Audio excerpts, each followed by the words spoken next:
Hello दोस्तों, मैं श्लोक कुमार, माय चैनल श्लोक क्लासेस। आज आपके लिए class 9 subject chemistry lesson first हमारे आसपास के पदार्थ पार्ट 1 हो गया था। पार्ट आज 2 है। 2 भी आपका वीडियो अपलोड हो रहा है। तीसरा है पार्ट आज आपका। देखते हैं पदार्थ की अवस्था परिवर्तन। अवस्था परिवर्तन होता क्या है उसके बारे में चर्चा करते हैं। अवस्था परिवर्तन वहाँ होता है मेन पॉइंट। अगर पूछेगा पदार्थ की अवस्था परिवर्तन है क्या, तो मेन सबसे ये है बर्फ। बर्फ एक ऐसा है पदार्थ जो अवस्था परिवर्तन करता है। बर्फ से हम द्रव या गैस बना सकते हैं, और गैस से या जल या बर्फ बना सकते हैं। तो पॉइंट यही है, मेन पॉइंट यही है, पदार्थ की अवस्था परिवर्तन क्या है। द्रव्य तीनों अवस्थाओं में रह सकता है। तीनों अवस्थाओं में क्या? ठोस, द्रव, गैस। कहने का मतलब यह है कि जो द्रव्य होता है, द्रव्य का मतलब यही है कि वह तीनों अवस्थाओं में रह सकता है। ठोस, द्रव, गैस।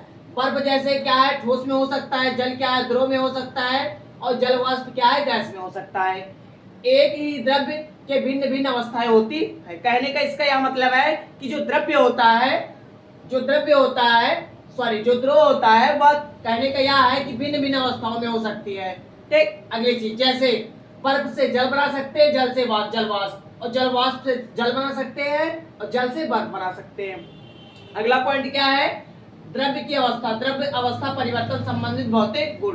पहला क्या है? तापमान का प्रभाव। तापमान के प्रभाव में पहला पॉइंट है आपका गलनांक तथा हिमांक। अब गलनांक तथा हिमांक क्या होता है? गलनांक किसे कहते हैं, इसको देखते हैं। वायुमंडल के मानक दाब पर कोई पदार्थ जिस निश्चित ताप पर ठोस अवस्था से द्रव अवस्था में परिवर्तित होता है, उसे पदार्थ का गलनांक कहते हैं। कहने का पॉइंट मेन ये है क्या, कि निश्चित ताप पर ठोस अवस्था से द्रव अवस्था में। कहने का इसका यह मतलब है ठोस से द्रव में, मतलब या बर्फ से जल में जो क्रिया होती है वही उसका क्या कहलाता है, गलनांक कहलाता है। दूसरा पॉइंट अगला क्या, हिमांक क्या है? इसके विपरीत, जस्ट इसी के विपरीत होता है। वायुमंडल के मानक दाब पर कोई पदार्थ जिस निश्चित ताप पर द्रव अवस्था में द्रव अवस्था से ठोस अवस्था में परिवर्तित होता है। कहने का मतलब यह है कि जल से बर्फ बने तो वो जो परिवर्तन होता है उसे क्या कहते हैं, हिमांक कहते हैं। फंडा क्या था?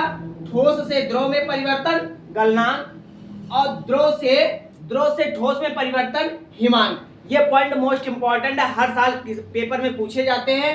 ये आपके क्लास 9 का मोस्ट इंपॉर्टेंट क्वेश्चन थे। अगर आपको समझ में आ रहा है तो चैनल को लाइक, सब्सक्राइब, शेयर जरूर करिए।